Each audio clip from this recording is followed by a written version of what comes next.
Why is it that you Brazilian can't speak English? Why is it that you, Brazilian student of English, cannot or you are not able to understand people when they're engaged into a conversation 100% in English? I mean, most of them. Because if I would have to take a bet or something, I would say that you're probably understanding so far, and most likely to the end of this video, at least 95% of what I'm saying right now, okay? Which is easily understood since I'm Brazilian myself too, since I've learned English, since it's not my first language, and of course since I bring it in a more of a didactical approach to you guys in this video. Because, well, deep down, this is the main purpose of it. That is bringing the conversation 100% in English. That isn't as hard as it is with native speakers, but it's not as simple as it is in an English basic level class. All right, most of them. To be honest, I wouldn't record this video right now specifically. I'm not even sure if I will upload this one. Depends on the results. But the purpose here is to get this question answered, or at least bring my opinion to you about what I think this could be. How could I answer? How could we get this question answered?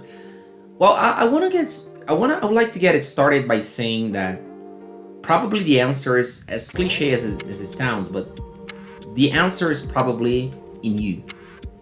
Okay, and to get out of the cliche terms a little bit, or the cliche explanations, I don't mean that from a spiritual or psychological point of view. I mean, like, you can stop and have this honest question asked to yourself, like, where did I fail?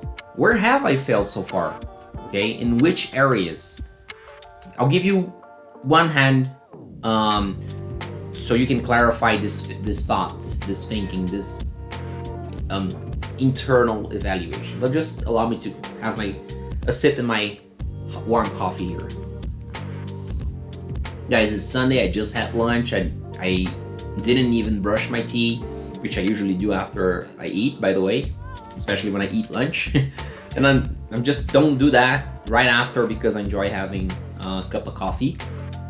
But my lips are even greasy, thank goodness the quality of this camera isn't good enough for you to tell from there, so I'm just bringing this out of curiosity. But here, let's go back to my question, to our question, right? So you and I are together in it, aren't we? So yeah, that's it, let's go. When I say it's the answer to this question is in you, I mean you're the only one that can look inside, okay, and know exactly what you've done wrong and right, or what you haven't done properly, okay?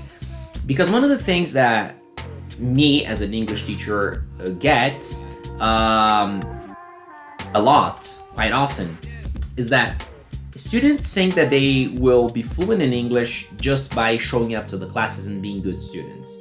Okay. Of course, this is important. Of course, this is an important part of the process, at least in the beginning of your learning journey. But of course, that doesn't cut it all. That won't get anyone fluent unless this person is an exceptionally genius person. Okay. Other than that, it won't happen. I'm sorry to want to break it to you, but it's not gonna happen. Okay. Well, perhaps I'm speaking a little faster than I expected. So let's go back to the original rhythm here, because as I said at the very beginning of this video, the whole idea of this video is to help you out, to have you listening something in Portuguese, okay? All right, so check. Okay, let's check that you're not that person that only that I think that only coming to the English classes will get you fluent. Okay, so if you're not into that, okay, if you're a person that manages to find yourself among activities or people or anything that will get you speaking or interacting directly or indirectly with the English language. What do I mean by interacting directly or indirectly, as verbose as it sounds? Because well, if you don't have anyone to talk, okay, why don't you watch videos, okay? Podcasts on YouTube, for example, are just a fantastic way to do that, okay? Or movies, okay? Although I say that before, don't remember where and when, but I did. I remember I did. But movies aren't the perfect source of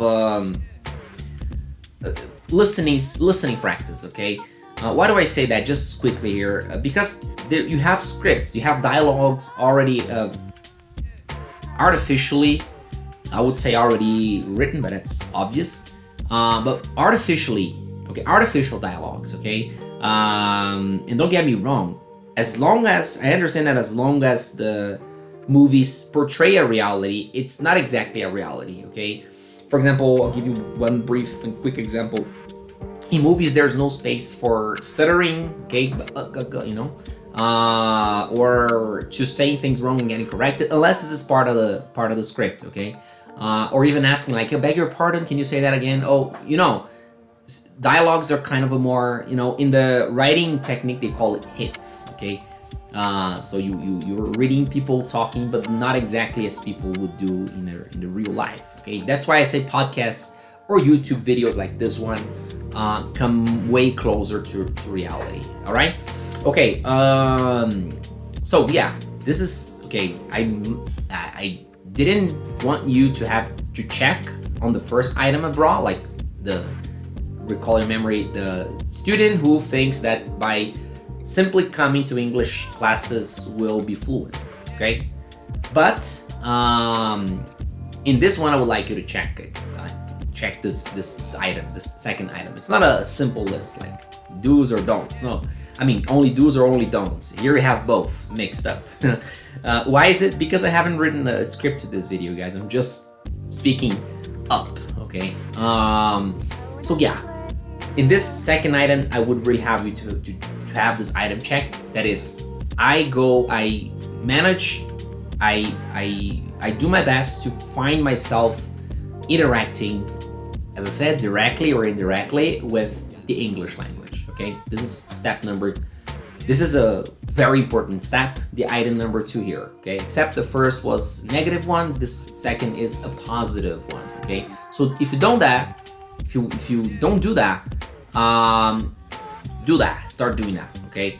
Oh, how am I gonna know which videos to watch, which subjects to, okay, watch it, whatever calls your attention, okay? I don't know. People have thousands of different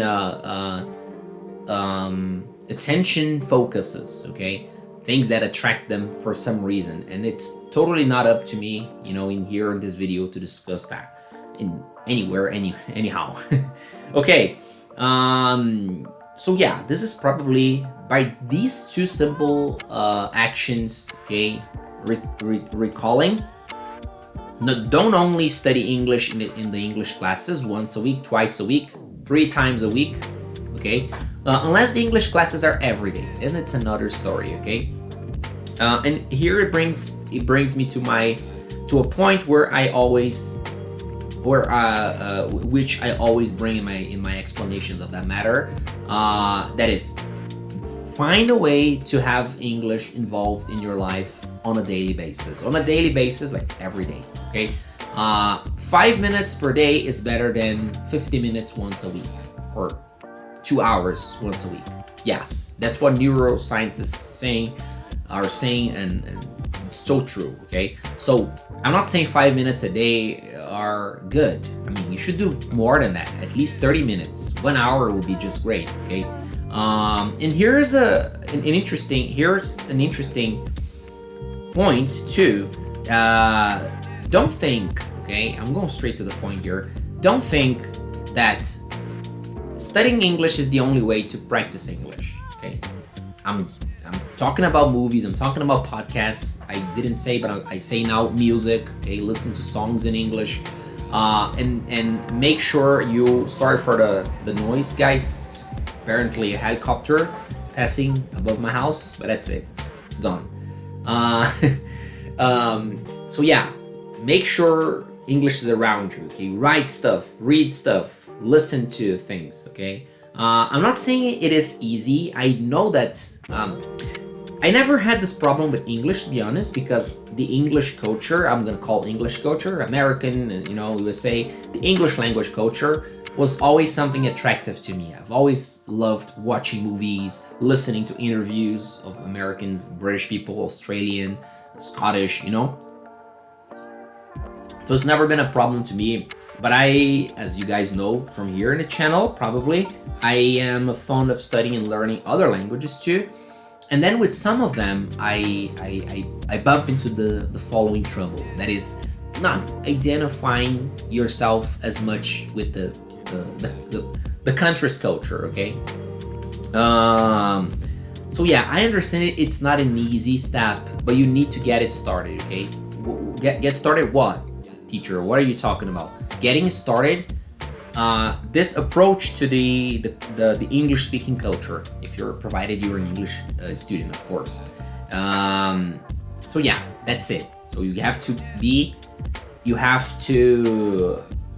connected to it, okay? You have to find a way.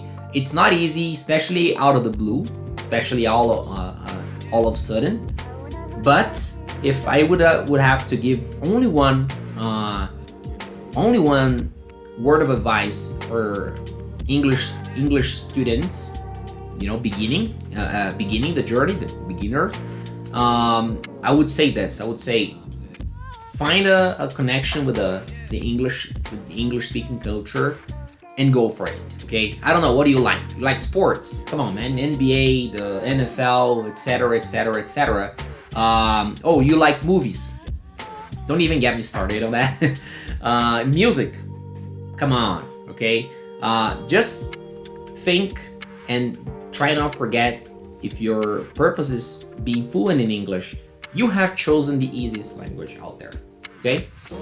I'm not sure if this video will be uploaded. If it is, thank you very much for your lovely company. I really appreciate it. Leave below your thoughts on the comment section, and I catch you up sooner than later. Bye bye.